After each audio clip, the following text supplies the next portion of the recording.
இன்னைக்கு இந்த ஆட்சி இருக்குமா? அம்மா இருந்தா இருக்குமாமா? அம்மா இன்னைக்கு உயிரோடு இருந்தா இன்னைக்கு கருணாநிதி குடும்பத்திலிருந்து ஸ்டாலின் ஆட்சிக்கு வந்திருப்பாரா? வந்திருப்பாரா? வந்திருப்பாரா? வரமாட்டாரா? நீங்க சொல்லுங்க. ஆமா இல்லைன்னு சொல்லுங்க. இருக்க மாட்டார். இன்னைக்கும் 3% ஓட்டு வித்தியாசத்துல தான், வெறும் 1,80,000 ஓட்டு வித்தியாசத்துல தான் அந்த ஆட்சியில திமுக இருக்கு. எத்தனை கூட்டணி? 15 கட்சி கூட்டணி வைத்து இன்னைக்கு மக்களுக்கு விடியல் தருவோம்.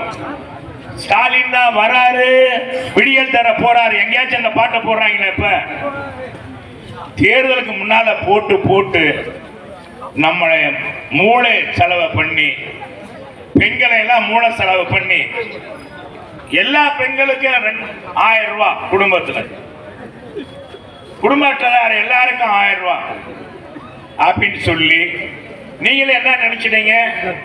அம்மா கொடுத்த மாதிரி, அம்மா இப்படி மிக்சி கிரைண்டர் மின்விசிறி அனைத்து குடும்ப அட்டைதாரரும் கொடுத்தாங்களா இல்லையா? எல்லா குடும்பமும் கொடுத்தாங்க. தகுதி பார்த்தாங்களா? இல்ல, எல்லாருக்கும் கொடுத்தாங்க. அதே மாதிரி பொங்கல் தொகுப்பு கொடுத்தாங்க. எல்லாருக்கும் கொடுத்தாங்களா இல்லையா? அனைத்து பேருக்கும் கொடுத்தாங்க. எடப்பாடியார் கொடுத்தாரா இல்லையா? அனைத்து குடும்ப அட்டைதாருக்கும் கொடுத்தாங்க. 1000 ரூபாய், 2500 ரூபாய், 500 ரூபாய் தாள், 5 தாள். ஏன்? நான் தான் கொடுத்தவன். ஏன்னா சொல்லிட்டாரு, வேற மாதிரி சில்லறையா மாத்தி கொடுத்தீங்கன்னா அவன் சுருட்டி வச்சுக்கிடுவான், சேல்ஸ்மேன் எடுத்துக்கிடுவான். 5 தாள் இருக்கணும். 5 தாள் 500 ரூபாய் தாள் கொடுத்தவரம். அதே நேரத்தில் அன்னைக்கு என்ன சொன்னாரு? இன்னைக்கு இருக்க முதலமைச்சர் 5000 கொடுக்கணும்னு சொன்னாரா? நாம நீங்க என்ன நினைச்சீங்க? நமக்கு 1000 ரூபாய் கிடைக்க போகுது. தாலிக்கு தங்கத்துக்கு என்ன சொன்னாரு? நாங்க 1 பவுன் கொடுப்போம், 60,000 ரூபாய் உயர்த்தி கொடுப்போம் திருமண உதவித்தவன். அதை நிறுத்திட்டாங்களா இல்லையா? இன்னைக்கு நம்ம பார்க்காத இந்த ஆட்சியில சொன்னதை எதையும் செய்யல. மின்சாரத்தை தொட்டாதான் சாக்கடிக்கும். ஆனா எடப்பாடியார் ஆட்சியில, அம்மா ஆட்சியில மின்சாரத்தை கேட்டாலே சாக்கடைக்கு, கட்டணத்தை கேட்டாலே சாக்கடைக்கு சொன்னவர் தான் ஸ்டாலின். இன்னைக்கு 3 முறை மின்சார கட்டணத்தை ஏற்றிட்டார். வருஷம் 6% இன்னைக்கு வரியை ஏத்த போற, கட்டணத்தை உயர்த்த போற.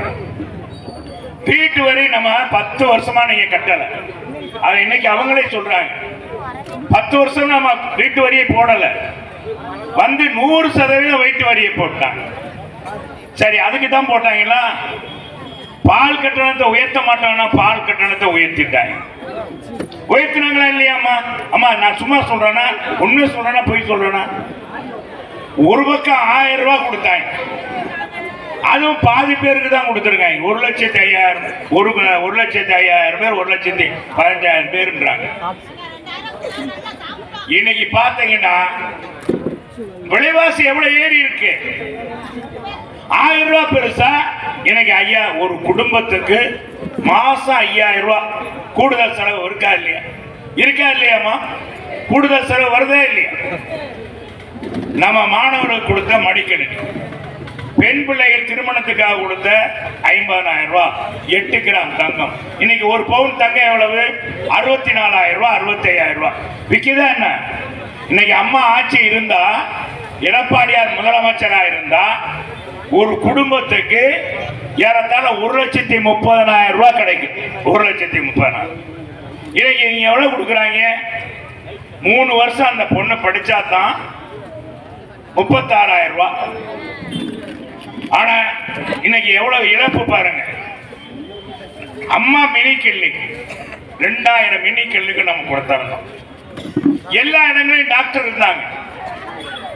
காய்ச்சலா, தலைவலியா, உடனே மாத்திரை கிடைக்கும். இன்னைக்கு மக்களை தேடி மருத்துவம் சொல்லி ஒரு திட்டத்தை அறிவிச்சு இந்த ஆட்சியில இன்னைக்கு என்ன நடக்குது? ஆஸ்பத்திரியிலே மாத்திரை கிடைக்கல, ஆஸ்பத்திரியிலே ஊசி இல்ல. இருக்காமா? ஊசி இருக்காமா? வெளியே எழுதி கொடுத்து விடுறாங்க. ஆஸ்பத்திரியில டாக்டர் இல்ல, நர்ஸ் பற்றாக்குறை இல்ல. எங்க மக்களை தேடி மருத்துவம்? இந்த ஆட்சி வந்ததுல இருந்து மக்களுக்கு இன்னைக்கு நம்ம பார்க்காத போதை. பிள்ளைகளை படிக்கணும்னு அம்மா நினைச்சாங்க, அதுக்காக பள்ளி உபகரணங்கள் நம்ம நினைச்சு பார்த்தோமா, கிரையான்ஸ், கலர் பென்சில். இப்ப 1வது படிக்குதுன்னா அந்த பிள்ளைக்கு கிரையான்ஸ், வரைபடம், ஜாமெண்ட்ரி பாக்ஸ், அட்லஸ் எல்லாமே கொடுத்தாங்க. எந்த வீட்லயும் நம்ம கூட நினைச்சு பார்க்கல, அதையெல்லாம் அம்மா கொடுத்தாங்க. கலர் யூனிஃபார்ம் கொடுத்தாங்க. இந்த ஆட்சியில என்னாச்சும் செஞ்சிருக்காங்களா? கலராக இன்னைக்கு விதவிதமான போதைப் பொருள் கொடுக்குறாங்க. இன்னைக்கு பிள்ளைகளை படிக்க வைக்கிறது இன்னைக்கு நமக்கு கஷ்டமா இருக்கு. எனவே இந்த ஆட்சியை மாற்ற வேண்டும். மாற்றக்கூடிய வல்லமை உங்களிடத்துல இருக்கு. ஏன்னா நீங்க தான் ஜனநாயகத்துடைய காவலர்கள், நாட்டுடைய எஜமானர்கள், இறுதி எஜமானர்கள், ஜனநாயகத்தின் இறுதி எஜமானர்கள். நீங்க நினைக்கிற கட்சி தான் ஆட்சிக்கு வர முடியும். எனவே அன்பு தாய்மார்களே, வருகிற காலம் 2026, இன்னும் 1 வருஷம் தான். இன்னும் இல்லாதெல்லாம் சொல்லுவாங்க, என்னை நடத்த முடியாத என்னன்னா சொன்னாங்க, இந்த ஜீமும்பா வேலையெல்லாம் பார்ப்பாங்க. எனவே ஆளுகிற கட்சிக்கு நீங்க சரியான பதிலடி கொடுங்க. நீங்க மாநகராட்சியில பாத்தீங்கன்னா வார்டுக்கு சாக்கடைகள் ஆறா ஓடுது, குப்பைகள் நிறைந்த மாநகராக இருக்கிறது நம்ம மதுரை கோவில் மாநகர். நம்ம ஆட்சியில கொண்டு வந்த சாதனைகள் தான் இன்னைக்கு இந்த ஆட்சியில ஒரு சாதனை செய்யல, மதுரைக்கு எதையும் செய்யல. எனவே அன்பு தாய்மார்களே, இங்க வருகிற சகோதரர்களே, இந்த 1 வருஷம் என்பது நமக்கு அண்ணா திராவிட முன்னேற்ற கழகம் தொண்டர்கள் திண்ணை பிரச்சாரமாக சென்று நம்ம ஆட்சியுடைய சாதனையும் இந்த ஆட்சியுடைய வேதனையும் எடுத்து சொல்ல வேண்டும் என்று இந்த நேரத்தில் கேட்டு, எனவே வருகிற தேர்தலில் அண்ணா திராவிட முன்னேற்ற கழகத்தை வெற்றி பெற செய்ய வேண்டும். இரட்டை இலை வெற்றி பெற வேண்டும். புரட்சி தலைவருடைய சின்னம் இரட்டை இலை, பி ஃபார் வெற்றி. எனவே புரட்சி தலைவர் அம்மாவுடைய சின்னம் இரட்டை இலை. எனவே புரட்சி தலைவி, புரட்சி தலைவர் எம்ஜிஆருடைய ஆட்சியை நம்மளில் ஒருவர், நமக்கானவர், ஏழை பங்காளர், சாதாரண குடும்பத்தில் பிறந்து வளர்ந்த அண்ணன் எடப்பாடியார் தலைமையில் ஆட்சி மலர நீங்கள் எல்லாம் உறுதுணையாக இருக்க வேண்டும், வெற்றி பெற செய்ய வேண்டும் கேட்டு வாய்ப்புக்கு நன்றி உரிமைக்கிறேன். நன்றி, வணக்கம்.